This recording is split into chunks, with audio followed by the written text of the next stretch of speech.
What's up guys, Lifting here. This is an Aegis of Menhir Righteous Fervor Retaliation based Dervish build. The Dervish class is the combination of the Nightblade and the Oathkeeper masteries. This build primarily scales acid and retaliation damage, but comes with a bit of extra poison damage sprinkled on top. It's a sword and board type of build, and it offers a lot of defensive power with enough damage output for it to feel good against even the strongest enemies the game can throw at you. I've pushed beyond Gladiator Crucible Wave 150, I've farmed Lokar, I've killed all of the Nemesis bosses, I've done all the rogue dungeons and much more in this build, and I'm pretty happy with how it has turned out. Similar to my Eye of Reckoning Templar build that I recently released, this is also a beginner's build guide, meaning that there are no prerequisites to gear or any other specifics that you will need to get started. Later I'm going to show you gear recommendations, but the point is that you won't need these to begin with. You can start this build with nothing and farm for the items I recommend as you go. In this video I will give my suggestions on how to progress the character. I will show you how and when to spend your skill and devotion points, while also giving you suggestions on how to gear the character. Before we start, if there is anyone out there who still needs to purchase Grim Dawn or any of its expansions, then please consider using my Humble Bundle link from the description to obtain it.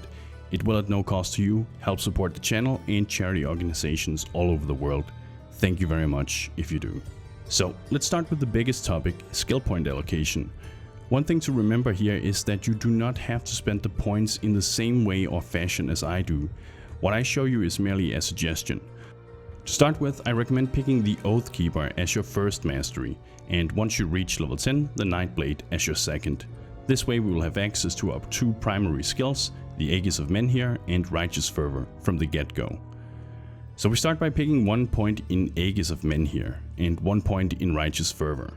Aegis of Menhir deals a lot of damage and can stun the enemy, and unlike Righteous Fervor, which is limited to melee only combat, this skill can also be used from a distance. When in combat, you'll want to use the Aegis at any time it's off cooldown, and meanwhile beat your enemies into submission with Righteous Fervor, which becomes stronger with every incoming hit you land on the enemy. It does that by building up charges, which basically scales the damage of the skill further. Both Aegis of Menhir and Righteous Fervor isn't particularly good to begin with, but as you start to add modifiers to the skills and apply various triggers, they will end up feeling very good. So instead of maxing these skills to begin with, we're instead going to spend further points into the Oathkeeper mastery to unlock both Smite and the Avenging Shield modifiers, as these are going to make both skills feel much better to start out with. We start by putting 1 point into Smite. This is a passive ability that will trigger off your Righteous Fervor skill when you attack. At level 1 it has an 8% chance of triggering and stunning nearby enemies, with the additional bonus of applying extra damage when attacking. If you prefer, you can spend another 3 points in this skill for now and then respec it back to 1 point later. Doing so will make leveling feel a bit smoother early on, as it will have a much higher trigger chance. Next up, we're going to spend 10 skill points in the Avenging Shield modifier for our Aegis skill. By spending points in this modifier, we increase the range of how far we can throw a shield, but just as importantly, we increase the number of enemies it can hit per throw, and this makes it feel much stronger overall. Eventually we will want Avenging Shield all the way up to 19 skill points, as this will further increase its range, but also allow us to hit up to 5 enemies per throw, but that is for our gear to sort out later. We leave it at 10 points for now. Then from here we're going to spend 1 point in Presence of Virtue for some extra energy regen and offensive ability. Then we're going to get Aegis of Menhir to level 8 and Righteous Fervor to level 9. If you feel like you're running out of energy too fast at this point, you can also prioritize spending a few more points in Presence of Virtue for additional energy regeneration. We will eventually be pumping points into this skill anyway. To get a bit more maneuverability, we're going to next unlock Via Smite. This is a movement skill, and it is something you'll want to use to position yourself during combat, but also just as a thing you use when running around for that little extra boost in speed it provides. And we can also now spend a point in Resilience. This is a passive defensive ability that triggers if your character's health drops to 66% or lower. When or if that happens, it will grant us a temporary boost to resistances, defensive ability and increased effects of healing. In case you're wondering what increased effects of healing means, then I can tell you that it basically scales any form of regen, direct heal or life leech effect for our character. and I especially like this for the effect it has on life leech, as we will be using that in this build too. Since we don't really have any sources of retaliation damage at this moment, we're going to ignore Aegis of Thorns for now, but later this particular modifier is going to add a ton of damage to our Aegis of Menhir by applying 18% of our total retaliation damage on top of this skill. The conversion to acid damage is also great, as it allows us to very efficiently scale it with the type of devotions and gear we'll be using. But for now, we're instead going to spend 5 more points in the mastery bar to unlock Ascension, and then spend 7 points in this. This is a temporary buff that once activated offers a big boost to our damage output. Later we're going to pair it with Clarity of Purpose, which then serves as a nice extra boost to offensive ability, while also making Ascension a solid way of mitigating stuns, snares, etc. After that, I suggest spending 3 points in Haven for a nice boost to health, blockchains and mitigation. And you may have noticed from some of the gameplay I've shown so far that I use Judgment. But after considering it for a bit longer, I've decided to not incorporate it into the final build. It simply isn't worth it in the long run, so we're gonna skip that. Instead, we spent 7 points in Consecration for now. This is an amazing modifier that is going to increase the attack speed of Righteous Fervor while also providing a temporary, solid boost to defensive ability, armor and resistances. After that, we then spent another 5 points in the mastery bar with the goal of unlocking Shattering Smash. And similar to Smite, this is also a passive ability that triggers off of our Righteous Fervor attack. And again here, if you want to level a bit faster or a little smoother, you can also decide to spend 4 points in this now and then respec them later. Or just leave it with 1 point and continue onwards right away. At this point in time, you probably have a bit of retaliation damage already. To utilize that to the best of our abilities, we are now going to pick up Aegis of Thorns and spend at least 1 point in Reprisal. As I explained earlier, this is going to add a portion of your total retaliation damage to the attack, and the more retaliation damage you get, either via devotions or gear or other sources, the more efficient these point investments become. For now, a single point in Reprisal is enough though. If you see a dip in damage on Aegis of Menhir after picking up Aegis of Thorns, it's because of the negative 6% damage modifier and because you don't have enough retaliation damage yet to compensate for this. In that case, you can choose to respec the point or just wait a bit longer until it solves itself. So with another 5 points in the Oathkeeper, we gain access to Rebuke. We're going to spend 1 point in this for now. Later we're going to invest further into this, as it is a great way of boosting our overall retaliation damage and thus indirectly also the damage of both Righteous Fervor and Aegis of Menhir, as they have the potential to scale off of that. Retaliation damage, however, does not at this point influence the damage of Righteous Fervor. To make that work, we're next going to spend another 5 points in the mastery bar and unlock Retribution.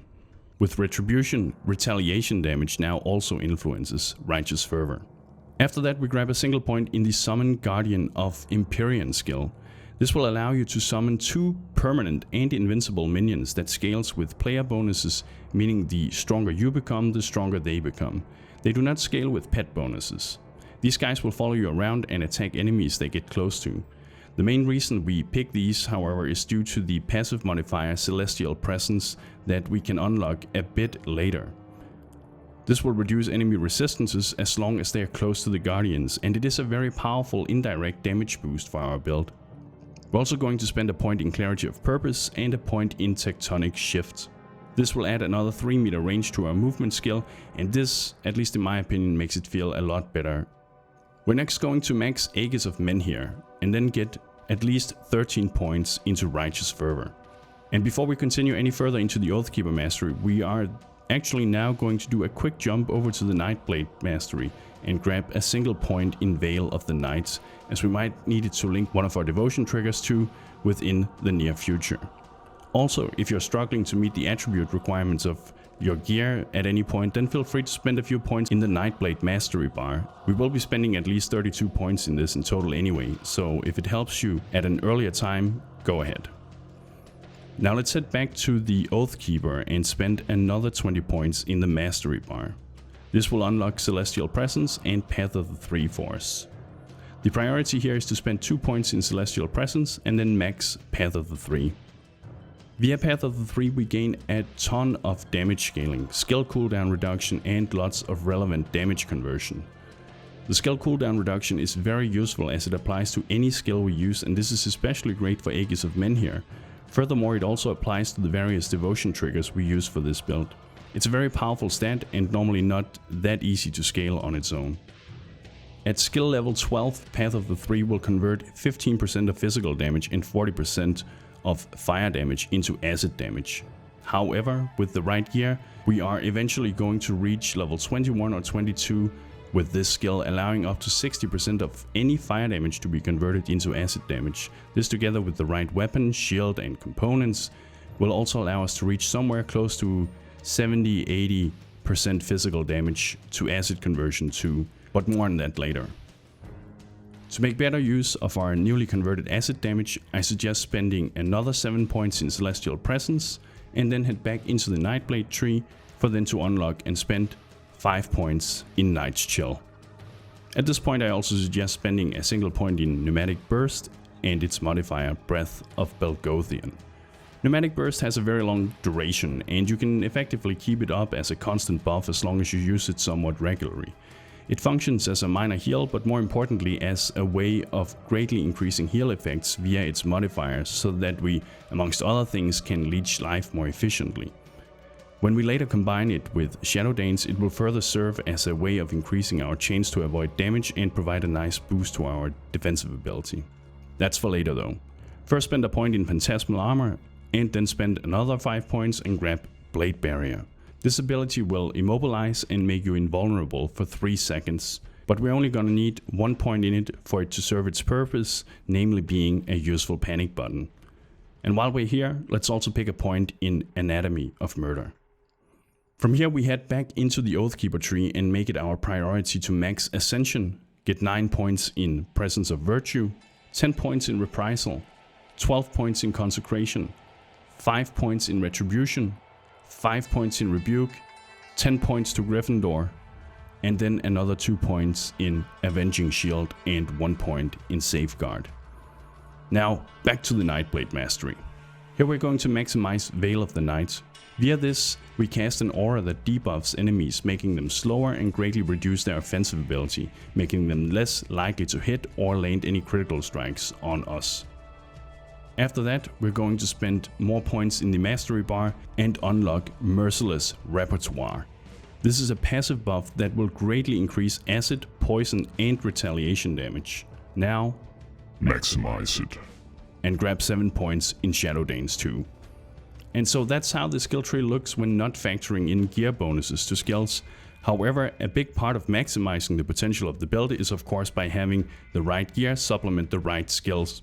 And I highly recommend you take the time to play around a bit with the skills in the build calculator. Via that you'll start to understand why I suggest you try to reach certain skill levels when diminishing returns occur and so forth. And don't be afraid to respec points and spend them elsewhere. It may sound a little confusing at first, but it will all make sense when you get the time to look it over yourself. Next up, let's take a look on how to approach the devotion tree. We start by spending 1 point in the Crossroads constellation to unlock and then spend 3 points in the Eel for a bit of defensive utility and a nice 6% movement speed. We then respec the Primordial point as it is no longer needed and instead spend it on the Ascendant point. This allows us to spec into the Anvil constellation where we eventually pick up the Targo's Hammer trigger ability, which makes it so that every time we block there's a 33% chance that a spiraling hammer is going to form around us to deal damage and stun nearby enemies. And we link that to Presence of Virtue. With the Anvil picked up, we no longer need the Ascendant point and can thus respec it. Our next goal is to unlock and complete the Messenger of War constellation. However, in order to do so, we're going to need some additional Primordial points. So as a temporary means, we're going to spend the next 3 points in the Salamander for a few generic buffs to health, movement speed, etc. With the Salamander then unlocking the Messenger of War constellation, we're next going to gain access to the Messenger of War trigger effect. With this, every time your character gets hit by melee attacks, there's a 20% chance that you for 8 seconds will gain a 30% movement speed boost and receive a huge bonus to retaliation damage. We link this trigger to envenomed weapons. A buff we get from applying the vitriolic gallstone component to our weapon. Just remember to have it activated, and also if you switch weapons, don't forget to reapply the constellation trigger if it fell off. Since Messenger of War provides the necessary primordial affinity points to sustain itself, we no longer need the salamander and we can now spec out of it again. The next goal is to get the ghoulish hunger trigger unlocked and linked to our other envenomed weapons buff we get from applying another vitriolic gallstone component, but this time to our shield. With this we enable a very powerful defensive layer to our build. Basically whenever our character reaches 45% health or lower, Ghoulish Hunger will, as long as it's not on cooldown, trigger and grant 12% physical resistance. But most importantly, a whopping 80% life leech to any of our attacks. It also boosts our damage output with a 22% attack speed bonus while active. And please note that we do not finish the Ghoul constellation. The remaining point is better spent elsewhere. At this point in time, we're going to start focusing on scaling our acid damage output. We will eventually want to complete the Murmur, Affliction and Manticore constellations in order to do so. But before we can access any of these constellations, we're going to need some additional points in Eldritch and Chaos Affinity. So as a temporary solution to that, we're going to spend 1 point in the Eldritch and then the Chaos Crossroad Star up here. Then after that we will complete the Scorpion constellation and link the trigger effect to Righteous Fervor. This one works by giving us a 25% chance on attack to generate these 6 outward going projectiles that will pierce and deal damage to anything they come in contact with, while also lowering their defensive ability.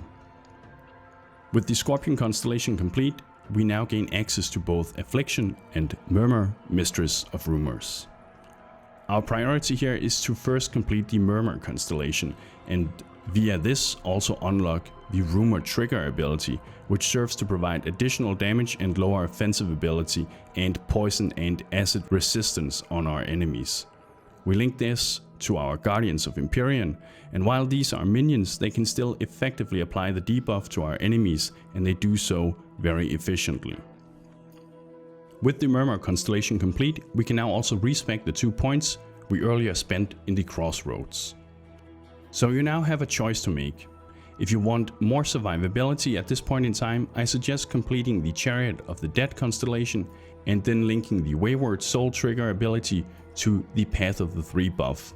This will give us a powerful heal effect and bonus to both defensive ability and armor. If you instead want more damage at this point in time, you can instead prioritize completing the Affliction constellation first and via this unlock the Fetid Pool trigger ability. This grants us a 33% chance on being hit to trigger and create a poisonous pool on the ground that deals damage and slows enemies standing in it, and we link that to Veil of the Night. Since we eventually want both the Chariot of the Dead and the Affliction constellations for our build, it isn't really a choice of which one to pick, but simply which one you wish to pick first.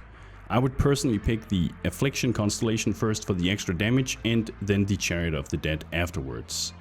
Once both clusters have been completed, we now also have enough affinity points to respec and remove the Scorpion cluster, as this, after all, was just a temporary solution to get enough Eldritch affinity points to unlock the other constellations. This leaves us with 17 points left to spend on the Devotion tree. Our goal moving forward here is to unlock the Dryad, Targo the Builder, and finally the Manticore constellation. To do this, we start by spending 1 point in the Order affinity at the Crossroads. This unlocks the Dryad and we then go on to complete that one. This also unlocks a nice defensive trigger ability that with a 33% chance on attack has a chance to trigger a heal effect and apply a buff to armor and a reduction in both bleed and poison durations affecting our character. And we link this to Smite. After that we can now spend our points in the Targo constellation to eventually unlock the Shield Wall, another trigger ability that has a 25% chance to proc on attack. When this happens, a very powerful defensive buff is applied to our character, greatly boosting our armor, increasing the damage our shield blocks, and it also applies a high amount of retaliation damage for us to scale via our attacks. We link Shield Wall to Shattering Smash. We can now also respec the order point in the crossroads. This leaves us with 5 points left to spend, and we're going to use this to unlock the Acid Spray trigger ability in the Manticore constellation. This applies a big chunk of extra damage to our attack and reduce the enemy's resistances too. Since this is the type of trigger that we'll want to proc as often as possible, we will link it to Righteous Fervor. And that final point is the final thing there is to say about the devotion tree. Now let's talk about gear and attributes. And let's start with the attributes, because it's rather simple. For this build you basically just want to have enough spirit and cunning to be able to meet the gear requirements, and then dump everything else into physique for the maximum amount of gains as possible. When it comes to gear, there are lots of different ways to approach this. The important thing to understand about this build is that you aren't required to have any specific legendary items or super rare MIs with crazy rolls to make this work. It is actually rather simple when it comes to it. You just need to focus on scaling it with the correct types of affixes. And to directly scale the damage for this type of build, look out for items that increase acid, poison and retaliation damage. Especially acid retaliation damage. You can even get away with using some fire and some physical sources too, as we convert a big chunk of that into acid damage, but these are of a secondary priority. You'll also want to use items that provide solid bonuses to both offensive and defensive ability, and I suggest that for very endgame content to try and aim for anything between 2600 to 2900 in both when factoring in your reliable buffs and debuffs you also apply to enemies, such as Veil of the Night or the Devotion Trigger Rumor, which both greatly reduce enemies' offensive ability. I also suggest aiming for at least 2500 armor rating and 14,000 health. By just reaching these numbers by themselves, and also of course ensuring that you are capping your resistances, with the exception of physical resistance and stun resistance, then you should absolutely be able to push the build pretty far on its own. And all of that can be achieved without any specific legendaries or rare MIs. That said, to get that extra out of your build, there are certain items that we are interested in obtaining. For instance, keep an eye out for the Amnesty Epic Gear Set. This consists of a body armor, shoulders, helmet, gloves and a shield. They each provide a 2+ skill bonus to either Rebuke, Aegis of Menhir, Path of the Three, Avenging Shield and Presence of Virtue, which by itself is great, but besides that we also gain a ton of acid, poison and retaliation damage via this set, and the set bonuses by themselves are pretty damn solid too. From my experience, these items are also relatively common, and it isn't too unrealistic to find them as you simply progress your character and start farming endgame. You can even craft the helmet after you purchase the blueprint from Benevold in the Blood Grove. For weapon, I recommend the mythical Sign of Noxious Wounds. This is a one-handed sword that offers some heavy bonuses to the skills that we use in this build, while also offering some physical to acid damage conversion and acid retaliation damage. Any one-handed weapon with acid damage scaling and physical to acid damage conversion really works here. Don't get too hung up on specific legendaries or epic items. At the current time I also use the belt and amulet from the Stoneguard set. With both equipped we gain the extra set bonus of some heavily increased retaliation damage and extra armor, while the amulet in itself also provides a substantial damage increase to Righteous Fervor by adding yet another 9% of retaliation damage to attack. For legs I use the Venom Skin leg wraps, but anything really works here as long as it has the type of affixes that we're looking for, and the same can be said about the Vilescorn boots that I'm currently wearing. However, if there is one item that I specifically would tell you to absolutely get, then it would be the Relic Absolution. Besides having the right stats and the +1 to skills in Oathkeeper, it also grants the skill Absolution, which adds a huge buff to both damage and survivability, and trust me, it makes a very, very big difference. As it is a relic, it needs to be crafted, but you will have to get a bit lucky finding the recipe, as it is just a random drop. Until you can craft it, just go with any other relic that share relevant affixes. The rings and metal are monster infrequent items that can be farmed from specific monsters. The rings can drop off Violet, the Corruptor, in the prison dungeons below Devil's Crossing. They have around a 25% drop chance, and they always come with guaranteed acid and poison damage modifiers, offensive ability, and 2+2 levels in Path of the Three, which is amazing for our setup. Besides that, they of course also drop with additional random prefix and or suffixes like any other rare item, which of course just has the potential to make them even better. And since one of the main challenges with this build is to cap all your resistances, especially if you end up with the same gear as me, then I highly suggest you keep farming for these rings until you get yourself 2 good ones with additional great resistance rolls, and preferably also with some offensive and or defensive ability rolls. Otherwise it can be a little hard to cap resistances with this build, even when you factor in the components and augments.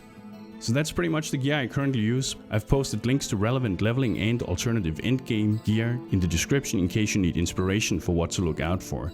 As for components and augments, it really comes down to what you need at the current time and then finding the right type of component or augment to try and fix whatever issue you're having at the time. However, I do recommend putting a vitriolic gallstone on your weapon and on your shield, as I talked about earlier. This will grant you a nice amount of extra physical damage converted to acid, but it will also give you those envenomed weapons buffs that you will need to link your devotions to, and of course to give you more damage. You can use those already from level 20 and onwards, and I suggest you do so. Also, when you get a bit further into the game, you will eventually want to craft the Seal of Annihilation for your amulet. It will grant you a huge damage boost, but that of course won't be relevant until later in the game.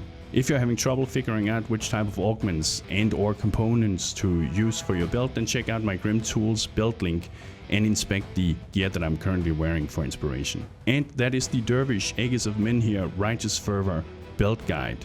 If you have any questions, feel free to comment and I will do my best to get back to you. Otherwise, join us on Discord. We have a specific section for Grim Dawn where myself and others stand ready to be of help. Also, I want to give a huge shout out to my guys over at Patreon. I'm honored you guys spend your hard-earned money on me. Thank you very much. Without you, I wouldn't be able to do this. Thank you guys. Subscribe and ring that bell for more Grim Dawn content. Thank you for watching, and bros, to you even nerd.